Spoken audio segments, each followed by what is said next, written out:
Bonjour à tous, bienvenue dans cette nouvelle vidéo.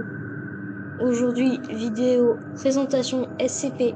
Ceci est le premier épisode. Il y aura bien sûr d'autres épisodes. Que pensez-vous de l'ambiance, la musique, le logo, Secure Content Protect?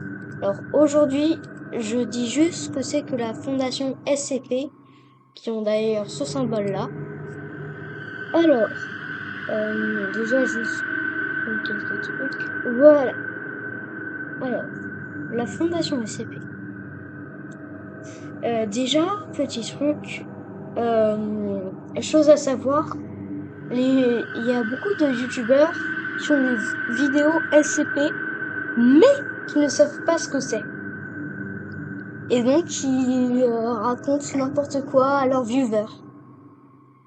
Alors, moi, je ne ferai pas ça. Je me suis toujours renseignée sur la fondation SCP.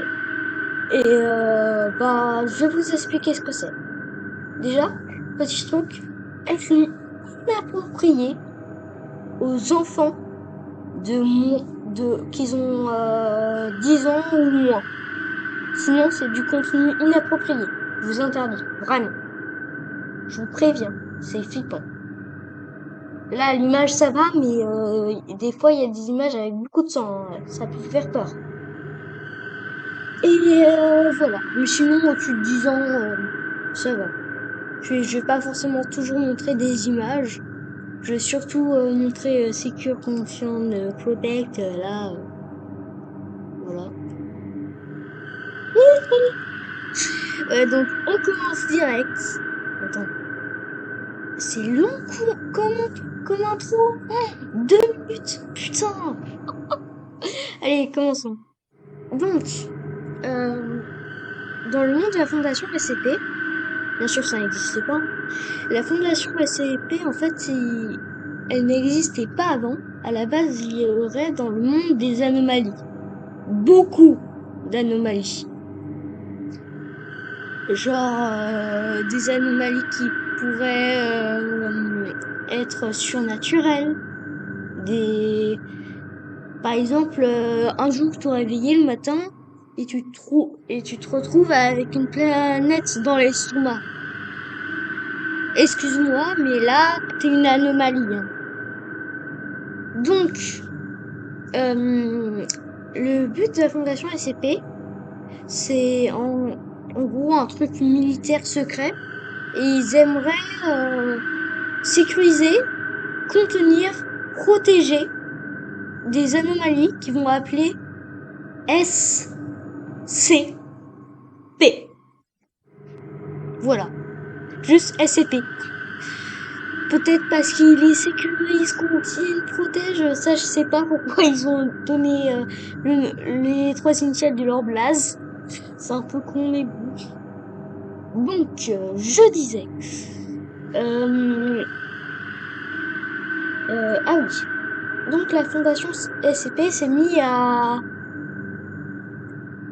sécuriser, contenir, protéger les anomalies.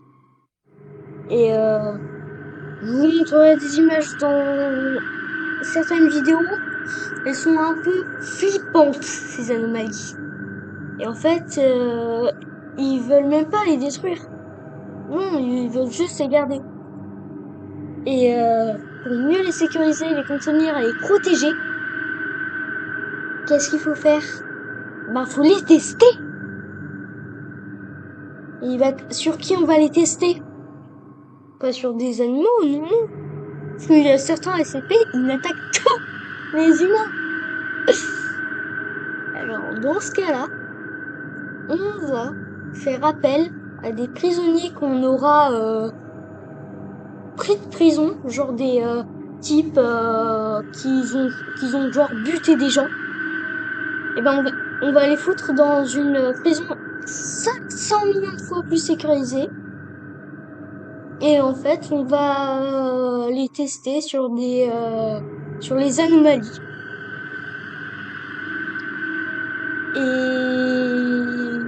Et voilà.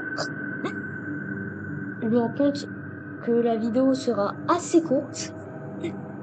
Et je vais aussi vous en profiter pour vous dire les rangs un peu qu'il y a. Et alors, il y a des milliers de centaines de rôles. Juste les plus importants, je vous dis, il y a les classes D, les scientifiques. Alors, les classes D, on se sert pour les tester sur les anomalies. Bien sûr, ils vont essayer de s'échapper et de se venger. Donc, on a les classes D, les scientifiques, les gardes normaux, les gardes qui escortent les scientifiques et les classes D. Il y a les gardes spéciaux qui ont genre des trucs plus assez costauds, genre des grosses armes.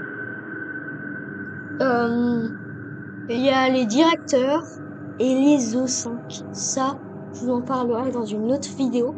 Et juste pour vous donner un indice, il y a un O5 qui rentre dans une salle remplie de gros directeurs et de gardes surarmés qui sont hyper connus, hyper réputés.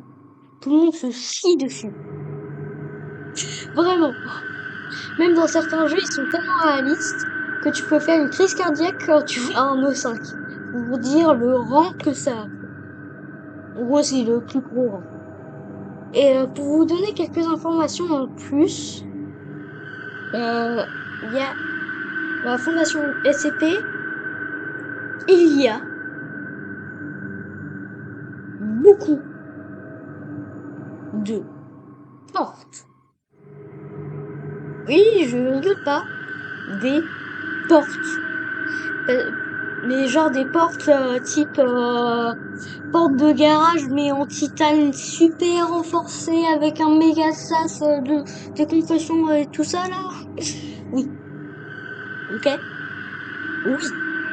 Donc ils ont des méga trucs de portes.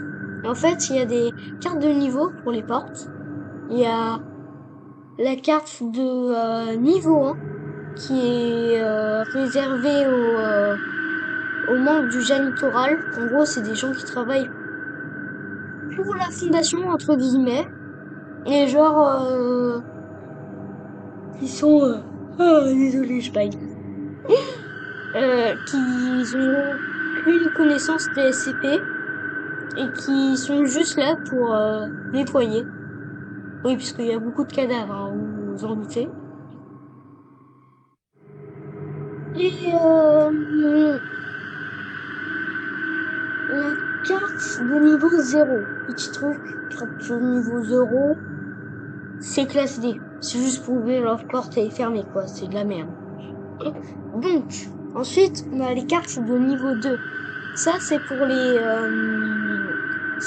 débutants, gardes, scientifiques, tout ça. Juste pour les débutants. Donc, ensuite, on a la carte de niveau 3. C'est pour les gens un peu plus expérimentés, des gardes un peu spéciaux, des gardes seniors, ou des choses comme ça. Ensuite, carte de niveau 4. Là, excuse-moi, soit t'es un méga senior, soit t'es un directeur, un truc comme ça. Carte de niveau 5. T'es le directeur du site. Voilà. Parce que oui, il y a plusieurs sites dans le monde. Ils sont secrets, souvent sous terre, machin. Et carte niveau O5, bah il y en a que 13 qui l'ont. C'est les cartes pour les O5, oui, puisqu'ils sont que 13. Je vous donnerai plus d'informations, mais les gars, les O5, vous pouvez pas imaginer à quel point les gens se chient dessus. À quel point les gens se chient dessus quand ils les voient. Je crois qu'il faut être plus de level 2 pour avoir connaissance des O5. Sinon, si tu vois un O5, bah on te bute. Déjà, ils portent toujours des lunettes. Je vous donnerai plus d'informations dans une autre vidéo. Et voilà. Alors j'espère que cette vidéo vous aura plu. Si vous voulez plus de vidéos comme ça, je vous invite à vous abonner ou à liker ou à laisser un commentaire. Salut à tous, c'était Miss Clock, à la prochaine. Salut!